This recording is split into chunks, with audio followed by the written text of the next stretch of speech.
pertama nih, gue bener-bener baru banget belajar ya jadi seorang YouTuber.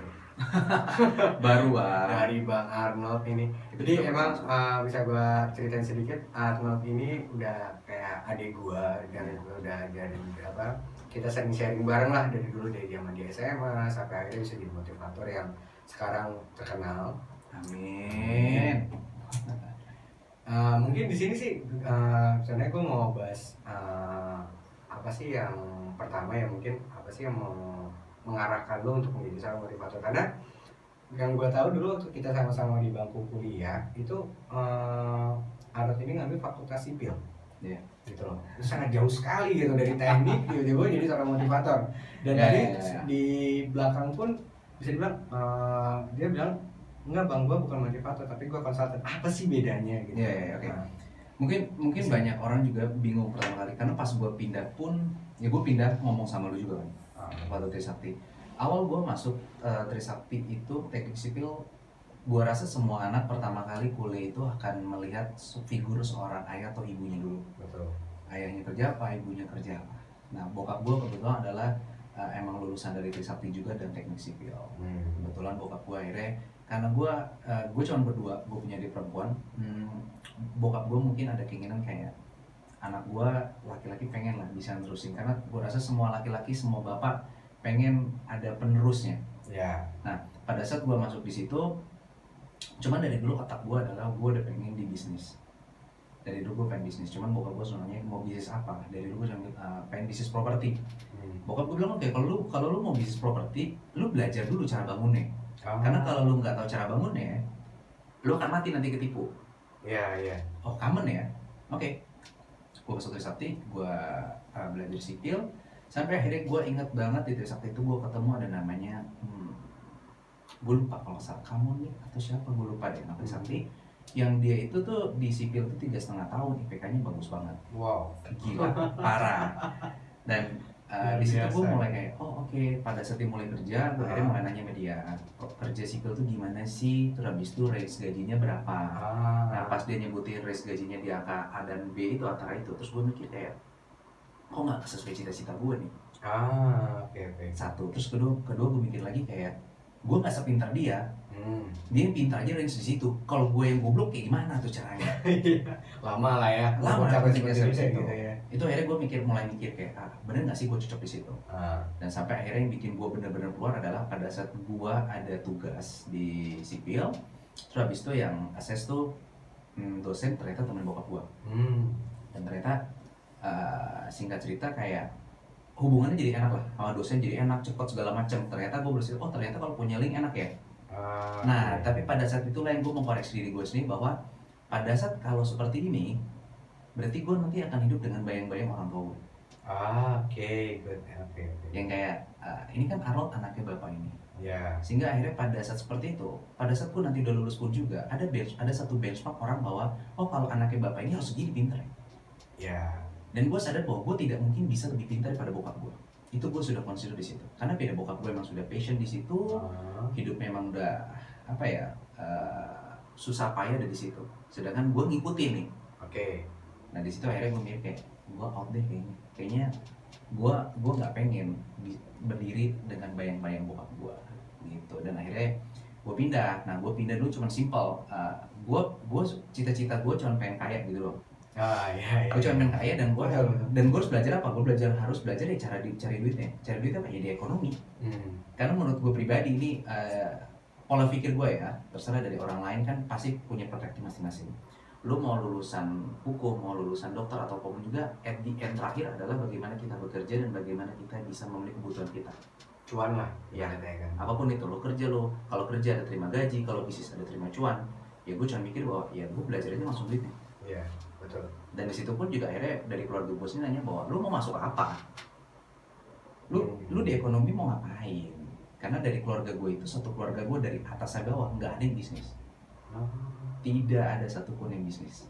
Sehingga akhirnya bokap nyokap gue kayak bingung ya, karena wajar lah dari satu keluarga yang nggak ada background bisnis, terus tiba-tiba anaknya masuk bisnis, kan mereka ngeliat ini suatu hal yang aneh. Betul. Bingung kayak ke depan lu bakal jadi apa, ke depan lu bakal menjadi seorang apa kalau di sini.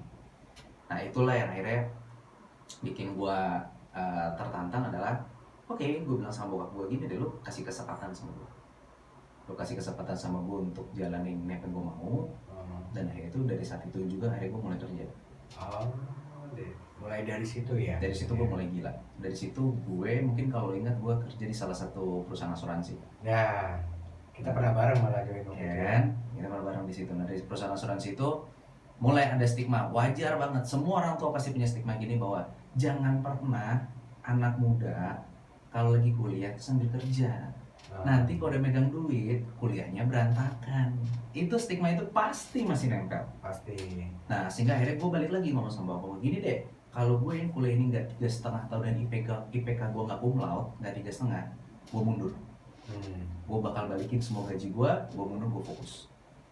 Nah tipe gue adalah, karena bokap gue udah ngajarin bahwa laki-laki bisa dibangun omongannya. Setuju. Cuman itu doang, simple. Ya, gue udah ngomong gitu, kalau nggak nyampe kan malu gue. Itu ibarat kata ngeretakan di awal. Iya, ibaratnya udah komit lah ya. Yes. Ya udah, gue komit, gue selesai 3,5. Gue selesai 3,5 dengan kondisi di kerjaan gue ya cukup punya prestasi. Setuju. Cukup punya prestasi. Nah di saat itulah mulai yang kayak apa ya? Bokap gue mulai melihat bahwa oh anak gue bisa. Jadi memang awal mulanya tuh lu supaya jangan kebayang-bayang sama orang tua lah ibaratnya. Iya. Gitu. Terus lalu yang kedua mungkin ya ibaratnya ya kalau orang tua dulu kan mungkin ngapain sih kamu bisnis, ngapain sih kamu untuk yang kerja aja yang bulat. Nah kan seperti itu kan. Betul. Itu kan yang mungkin kadang anak-anak milenial sekarang itu kan berpikir ya udah kalau bisa cepat kenapa mesti lama kan kayak gitu kan. Situ lo mungkin titik lo sampai bawa ke situ gitu ya untuk memutuskan ya udah gue mungkin lebih baik menjadi sesuatu yang berbeda dari mungkin background keluarga gue. Seperti itu mungkin bisa juga nanti ini jadi cara kayak untuk menentukan arah ya, menentukan arah hidup lo, passion lo, sehingga bekerja pun bukan karena paksaan orang tua. Seperti itu. Lalu untuk tadi yang lo sebutin itu bedanya apa sih antara konsultan dan motivator seperti itu? Dan sampai akhirnya emang bener gue masuk di dunia yang sangat orang bingung pertama kali. Karena bokap nyokap gue juga pas gue di insurance itu, terus habis itu gue habis lulus S1, gue malah ngundurin diri. Mengundurkan diri di mana orang kayak lu orang paling bodoh kayaknya pernah gue ketemuin. Di saat orang lulus kuliah pengen nyari kerja, lu lulus kuliah mundur dari pekerjaan. Yang sebenarnya lu sendiri udah settle di situ kan? Settle banget. Iya. Jujur kata, pada saat di usia gua dulu di usia 20-an itu, settle banget. Emang sekarang juga masih 20 kan bro? Oh iya. di usia itu tuh gua bilang hidup gua udah sangat amat enak. Balik lagi. Dulu gue cuma punya pola pikir gini, pada saat tuh ingin menjadi seseorang, lihatlah orang paling tinggi di perusahaan atau di bidang itu. Setuju. Nah pada saat gue lihat orang yang paling tinggi di perusahaan itu, gue mikir, gue kalau jadi dia gimana ya? Gue happy nggak? Dan gue lagi, kok gue nggak happy? Dan akhirnya gue mundur. Dan kalau ditanya, abis itu lu mau kerja apa? Gue nggak tahu. Belum tahu ya? Nggak tahu ya. Gimana lu abis lulus kuliah? Gue nggak tahu apa-apa ya. Cuman gue harus tahu kerja selesai. Sampai at the end, balik lagi gue percaya bahwa setiap ketemu orang itu kita pasti dapat sesuatu. Dapat sesuatu. Jadi gue punya ada 3 hal yang gue selalu pegang bahwa setiap ketemu orang itu, pertama dia mungkin jodoh. Tapi kalau kita sesama jenis nggak mungkin. Iya. Ya kan? Sahabat lah. Ya kan? Bisa jadi sahabat. Tapi 2 terakhir ini gue selalu bilang sama orang itu pasti ada. Pada saat lu ketemu orang, pertama adalah mungkin gue dikirimin sama Tuhan untuk ketemu orang itu untuk merubah hidup itu orang. Betul. Mungkin. Atau yang terakhir, orang itu dikirimin sama Tuhan buat merubah hidup kita. Oh iya. Karena gue selalu bilang bahwa Tuhan tuh nggak punya handphone, nggak punya WhatsApp, nggak punya apa, jadi nggak bisa tuh poin langsung WA tiba-tiba Kemal berubah ya, nggak bisa. Iya, setuju. Kita harus peka sama orang. Nah sampai akhirnya mungkin gue selalu berusaha untuk peka sama sekitar. Nah, akhirnya gue dari dulu gue ada punya salah satu figur yang gue dulu suka banget.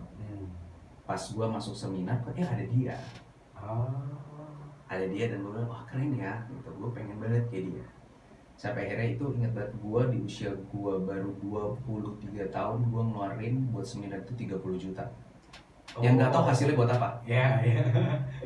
Yang kalau ditanya, emang abis ikut seminar 30 juta lu bakal jadi apa? Nggak tahu. ini invest aja dulu gitu ya. Gue dulu cuma bikin invest. Figur ya. Gue cuma suka figurnya, dan dari dulu gue cuma bilang bahwa emang gue terbiasa dari dulu kerja, dan emang setelah gue bisa dikatakan gagal kuliah, gue selalu berusaha untuk pada saat kita punya duit invest ke otak dulu. Ya, setuju. Karena pada saat lu invest ke otak, lu nanti bisa lebih kaya daripada itu. Setuju. Walaupun nggak kelihatan ya, orang kayak kamu ngapain sih kuliah sampai S2, capek-capek ngambil sertifikasi banyak-banyak. Karena suatu saat ini kemampuan kita ini bisa ngasilin duit nantinya. Nah gue dulu simple gitu. Ya gue bayar 30 juta, ikut selesai, at the end akhirnya gue mulai karir gue. Ya mungkin orang lain melihat gue sebagai as a motivator. Apakah benar? Iya. Pertama kali gue sebagai as a motivator. Oke. Tapi setelah berjalan ini di luar bahwa bukan gue tidak suka dengan motivator. Tidak sama sekali. Karena menurut gue pribadi itu punya pekerjaan masing-masing, punya di bidang masing-masing. Nah, tapi sampai akhir di satu titik gue ketemu sama beberapa pembicara yang menurut gue kok tidak berbicara di bidangnya. Jadi nggak ada backgroundnya ya? Ya. Walaupun orang bilang bahwa lu nanti di lapangan itu bisa, lu belajar juga. Tapi at the end orang juga butuh bahwa strategi apa yang gue harus bisa lakukan. Oke. Walaupun gue tau apa yang lu lakukan, tapi minimal lu tau kondisi gue seperti apa. Iya. Karena lu aja dari perut ibu yang sama, tapi adek lu sama lu pasti punya karakter yang beda, pola asuh yang berbeda, kekurangan kelebihan yang berbeda. Dan gue selalu bilang pada saat kalau bisnis dilakukan sistem yang sama, bagaimana mau ngerang? Iya. Gak bisa. Harus berbeda ya. Nah, sampai akhirnya gue mulai, mungkin orang bilang kayak klise lah, lu ngomong kasihan. Dan emang ini terjadi sama gue pertama kali. Gue kasihan ngeliat orang bahwa ya kayak gue waktu dulu ngeluarin 30 juta buat belajar sertifikasi. Puji Tuhan lah mungkin karena gue dulu udah kerja sehingga akhirnya gue punya saving. Gue gak bayangin kalau ada orang yang ternyata udah nabung mati-matian, terus habis itu pengen belajar di salah satu seminar dan pulang nihil dapatnya, cuma dapat motivasi. Iya. Jadi memang di situ lo berpikir cara lainnya lah ya. Iya, jadi karena gue ngeliat orang itu kasihan, akhirnya gue mikir gue harus ngapain dong? Apa yang bisa gue lakuin? Karena gue dulu gitu, kalau gue cuma ngoceh terus, gue nggak bisa ngasih dampak apa-apa. Betul. Ngoreksi terus kayak, oh ini harusnya kayak gini, tapi orang bakal nanya ke gue, emang lu bisa ngapain apa? Hebatnya apa sih yang udah lo lakukan gitu kan? Sampai akhirnya gue kuliah lagi, dan di kuliah S2 itu gue mulai belajar bahwa ya kita butuh strategi. Fit. Ibarat kata kalau kita punya bisnis itu kayak tailor fit lah. Jas yang sama, bahan yang sama ditaruh di badan orang beda, jahitan pasti beda. Oke. Nah di saat itulah gue mulai bilang bahwa gue bukan sebagai as a motivator, tapi sebagai as a consultant. Nah di Indonesia sendiri wajar, gue ketemu sama lu dan orang lain pun masih nyebut kayak, oh sekarang kerjanya motivator ya Arnold. Kalau gue nggak punya waktu banyak, gue tinggal jawab ya iya. Oke. Karena dijelasin susah. Lalu bedanya apa dengan konsultan yang? Nah kalau ditanya beda tadi balik lagi, simple adalah pada saat kita sebagai konsultan kita seperti yang tadi bilang tailor fit. Orang tanya kasusnya, orang tanya masalahnya, kita bedah satu-satu. Oke. Bukan suatu hal yang kayak, oh ini lagi gini. Pertanyaannya adalah, kondisi lu gimana? Kondisi lu ini bisa fit nggak dengan kondisi yang sekarang pasar mau? Advice ya? Yes. Advice, oke. As a personal. Oke. Di situ yang gue selalu bilang bahwa pada saat kita mau belajar strategi, ya kita harus tahu bisnisnya dulu. Dan pada saat gue lakukan bisnis pun juga orang bilang, oh berarti kalau gitu lo dari awal klise lo kasihan, berarti sekarang lo melakukan dengan harga yang terjangkau atau yang sama seperti tadi. Tidak. Mungkin orang lah kalau gitu lo berarti juga bisnis dong. Ya iya. Dulu pertama kali pun gue keluar di bisnis ini sebagai consultant, banyak orang nanya kayak, umur lo berapa emang? Tarif lo tinggi banget. Iya. Tarif lo tinggi banget. Dan gue selalu bilang sama calon klien gue bahwa kalau lu nggak puas, kalau bisnis lu nggak ngeran, duit lu gue balikin 100%. Oke, jadi lebih baik kita ibaratnya punya value sendiri ya buat hal itu, tapi ada yang solution yang kita kasih kan. Ya. Karena percaya atau enggak ya lu sendiri juga di bidang jasa juga sebagai konsultan. Yang kita harus sadari adalah kita ini bergerak bukan hanya di servicing. Tapi kita bergerak di dunia pendidikan. Betul. Tanpa sadar, cuman bedanya adalah guru-guru atau dosen hidupnya di kampus dan di sekolah, kita hidup di company. Oke. Tapi sharingnya sama. Iya, bedanya ya Share kita knowledge. ilmunya tahu, Apa ya. yang lu bagi sebenarnya kan apa yang lu dapat dari kampus, apa yang gue bagi, apa yang gue dapat dari kampus, dan apa tambah lagi praktek kita di lapangan. Setuju. Nah, di situ menurut gue kita harus punya tanggung jawab terhadap knowledge di Indonesia. Oke, iya. Dan gue ngeliat bahwa dari dulu kalau misalkan seperti ini terus, bagaimana Indonesia mau berkembang, bagaimana bisnis di Indonesia mau berkembang, UMKM di Indonesia mau berkembang, pada saat mereka belajar keluar dapat motivasi aja. Ya ibaratnya kalau motivasi aja nggak cukup kan, ibaratnya apa yang mau dilakukan gitu kan. Yes, orang sekarang nggak butuh motivasi. Kenapa? Yang tadi mungkin lo singgung juga pada saat kita ngobrol tadi, bahwa zaman sekarang itu kita semua, berani gue garansi bahwa hampir semua orang udah pakai gadget. Setuju. Mostly. Setuju. Semua orang sudah kenal lah istilahnya dengan YouTube. Mostly semua. Setuju. So berarti kalau lo mau dapat motivasi, lo tinggal klik aja motivational video, enter, keluar. Iya. Video motivasi, enter, keluar. Betul, ibaratnya udah melek teknologi Buat lah apa? ya. Iya, betul. Dan kalau misalkan orang bilang no, berarti kalau lo dibayar buat orang manggil sebagai motivator, tapi tetap ambil dong karena ada cuannya. To be honest, gue pernah nge-reject hampir salah satu perusahaan besar karena gue dipanggil sebagai motivator. Dan mereka bingung, mereka tanya kayak, lu kenapa nggak mau? Nggak mau, maksudnya kan perusahaan besar gitu. Image-nya tuh image anak muda, masuk di dunia ini kan pengen tampil. Iya. Gue bilang, gue masuk di dunia industri ini, gue nggak pengen tampil, gue nggak mau jadi artis. Betul. Gue emang sebagai pendidik, cuman ya mungkin di depan layar. Iya. Kan itu doang. Betul. Jadi ibaratnya sharing knowledge daripada ya kasarnya lo mengumbar sesuatu yang mungkin lo sendiri belum tahu gitu kan. Iya. Ya. Sama aja kan seperti itu. Dan akhirnya gue cuma bilang sama dia, Pak, you tuh wasting money pada saat bayar kita belasan sampai puluhan juta untuk memotivasi. Why? Dia bilang, Pak, hari ini juga saya ajarin Bapak cara download video dari YouTube, Bapak tampilin aja, selesai, enough. Paling cuma 50.000, kota nggak nyampe download video satunya 50.000. Iyalah, nggak nyampe, ngapain you bayar kita hampir belasan juta, puluhan juta. Iya. Dan pertanyaan saya adalah, tujuan perusahaan ini buat apa? Pada saat kalau kita mau naikin sales, kita mau naikin penjualan, kita mau naikin karakter, nggak dengan caranya seperti itu. Karena kalau kita belajar buku secara psikologi juga, bahwa motivasi orang itu semangat bertahan paling cuma 3 hari, Bang. Habis itu udah gitu ya. Lupa, karena kan habis ikut seminar, habis lihat, hari kedua, hari ketiga mulai kayak lo ketemu pacar lo ketemu klien, mulai kerja, makan, segala teng kayak ketiba-tiba lah ya ibaratnya ya. Kemarin belajar apa ya? Kemarin abis gue ikut motivasi, gue mau seperti pasti, motivator. Iya. Tapi 3 hari ya gitu. Dan itu tidak bisa disalahkan, emang secara psikologi emang begitu, bagaimana meresapnya. Oke. Berarti kayak gitu tuh kira-kira apa yang salah tuh? Sebenarnya kalau gue bilang bukan ada salahnya. Cuman mungkin di Indonesia sendiri orang masih bingung bahwa menurut gue pribadi pribadi adalah seorang motivator itu sebenarnya masuk di dunia entertainment. Entertain. Dia nggak salah.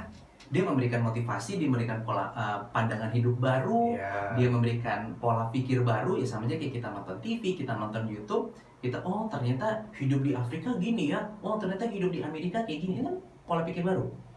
Entertaining, tapi by knowledge. Nah, di consultant kita nggak ada entertaining, kita nggak perlu yang kayak ayo tepuk-tepuk tangan, lompat-lompat, ayo pijat-pijat, ayo nggak perlu. Kenapa? Sharing knowledge. Di luar negeri itu sudah terbiasa orang seperti itu. Amat sangat terbiasa. Kalau misalkan basic kita kalau di luar, orang itu menggunakan konsultan marketing, konsultan HR, konsultan tax, biasa kok. Di Indonesia tuh kayak masih motivasi aja. Semua yang penting kita kasih pelatihan, tapi motivasi, tapi ambil pelatihan. Mereka sendiri mendeskripsikan pelatihan sebagai as a motivation, bukan sebagai pelatihan training. Ya. Itu jadi poinnya memang sebenarnya kalau lu nyebut diri lu sebagai motivator, ya mungkin kalau menyebut ya pada saat di situ. Tapi kalau konsultan mungkin lebih ke long termnya ya gitu. Seperti itu ya, bedanya hanya di situ. Gue bisa dibilang tidak entertaining sama sekali. Bisa dikatakan ya. Karena bisa nggak bisa, gue belajar itu. Cuman tidak gue lakukan. Why? Karena gue share knowledge. Karena gue pengen adalah orang habis ketemu gue pulang, jadi bisnis lo. Lo pulang, kasus HR lo kayak, tadi gue pusing sama karyawan gue, sekarang gue tahu bagaimana struktur organisasinya. Oke. Nah, itu yang buat gue berpikir untuk sebagai kesana wajar sih. Wajar banget, karena orang Indonesia pasti kalau baca buku atau motivasi mungkin bosan. Terus tambah lagi adalah tidak bisa dipungkiri bahwa orang Indonesia masih ngeliat motivasi dari patokan dari Anthony Robbins. Semua rata-rata lah orang kalau yang suka motivasi itu dari Anthony Robbins. Cuman kalau kita perdalam, yang ini gue dalamin ya, kok sampai hari ini gue belum pernah lihat tiba-tiba kayak Anthony Robbins tuh ngajar semuanya, sales, marketing, HR, finance, entrepreneurship, semua dihajar sama dia. No, enggak. Di luar negeri itu ada nggak motivator yang khusus buat keluarga? Motivator ada yang buat keluarga, buat anak, buat ini, buat ini, buat ada ini. banyak macamnya ya. Oke. Nggak ada tiba-tiba Anthony Robbins hari ini bikin sales, besok tiba-tiba bikin leadership, entrepreneur, besok yang ngurus anak-anak, besoknya tiba-tiba marketing, HR, direktur. Nggak ada sih kayaknya. Nggak ada ya. Gue sih belum pernah lihat. Betul. Nah cuman itu lagi, kita punya akses itu loh. Kenapa nggak digunain sama orang Indonesia? Kenapa apa yang lu terima ditelan mentah-mentah? Ya, maksudnya kita harus cari tahu dulu gitu ya. Karena emang kasus sih, kalau di Indonesia informasi itu easy to access. Oke. Bahayanya adalah validity-nya seperti apa? Betul. Maksudnya tuh lebih ke validity-nya ya nanti ya. Yang kita perlu itu bang. Apalagi kalau di akuntansi, gue pribadi akuntansi ngerti nggak? Ngerti. Bisa nggak? Bisa. Valid? Belum tentu. Lah itu kan kalau kita ngomong akuntansi kan cuma debit kredit bang. Betul. Ngisinya kan cuma kiri kanan. Setuju. Nyampe bawah valid? Nggak mungkin nol kali. Salah semua. Iya. Tapi kita nggak bisa ngeliat cuma dari ngisi kiri kanannya dong. Ya maksudnya itu kan makanya orang lebih belajar ke akuntansi, lebih mendalami kan. Cuma mungkin kalau untuk orang awam ya tahu debit kredit gitu kan ya. Yang penting udah balance berapa kan seperti itu. Gitu kan. Nah itu sebenarnya makanya mungkin semoga dari channelnya Bang Kemal ini orang-orang juga sudah mulai mengerti lah, karena masih banyak orang yang bingung, abu-abu kayak lu nggak mau dibilang motivator tapi lu bikin channel YouTube lah, lu tampil depan orang lah, lu ngajar ini segala macam. Motivator namanya juga dari motivator katanya, dari motivation dan motivasi. Oke, motivation dan motivasi ya.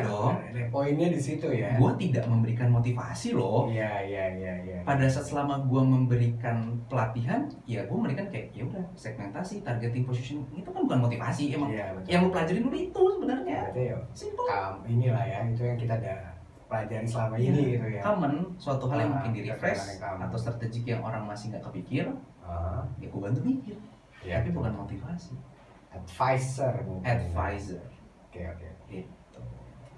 Oke, thank you Arnold udah gue yang thank you dan gue udah diizinkan gitu dan lu banyak waktu buat gue.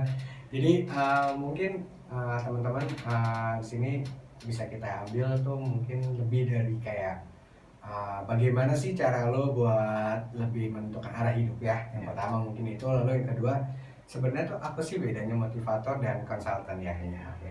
Oke, sampai jumpa di channel YouTube gue yang berikutnya. Selamat sore. Gue belajar. Lu mau ini nggak? Wawancara cewek gue. Dia kan dari daerah. Enggak mau.